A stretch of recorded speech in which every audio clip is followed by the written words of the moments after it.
Hello বন্ধুরা, আজ ঘুম থেকে উঠে দেখছি সকাল থেকে ঝিরঝির ঝিরঝির করে বৃষ্টি হচ্ছে, আর এই বৃষ্টির ওয়েদারে মন চায় কিছু একটা নতুন খাবার খেতে। তো চলো, এইদিকে আমি এখানে ভাবতে বসে পড়েছি, আর আমার গবের মাথায় কোনোদিনই কোনো আইডিয়া আসে না। তো আমি তাই জন্য জিজ্ঞাসা করলাম মাকে। মায়ের মাথায় অলরেডি আগে থেকে একটা আইডিয়া এসেছিল, তো মা আমাকে সেটা কানে কানে বলে দিল, আর আমি তো শুনে খুবই খুশি হয়ে পড়লাম। তো তারপরে দাদাকে বললাম, যাও বাজারে চলে যাও, নিয়ে চলে আসো মাটন। তো এদিকে মা মাটনটাকে 12টা বাজানোর জন্য দিয়ে দিয়েছে প্রেশার কুকারে।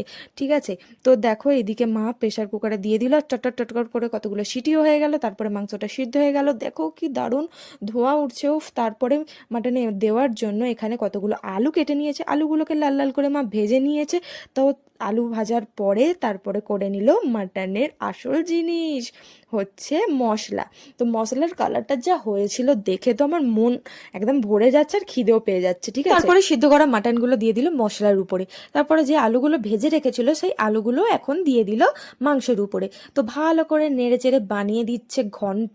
তো তারপরে দেখো কষাটা তো দারুণ হয়েছিল, মনে হচ্ছে টপাস করে তুলে একটা গালে পুড়ে দিই। তো তারপরে এখানে মাটনের ঝোল কিন্তু কমপ্লিট হয়ে গেছে, আর বৃষ্টির ওয়েদারে ওহো, আলু আর একটু মাংস ভাত মেখে মুখে দিলেই মনে হয় খাসিটা খাসি, মুখে দিলেই হাসি। দাদা, তোমাদের দাদাভাই এখানে খেতে বসে পড়েছে, এরপরে আমরা খাবো।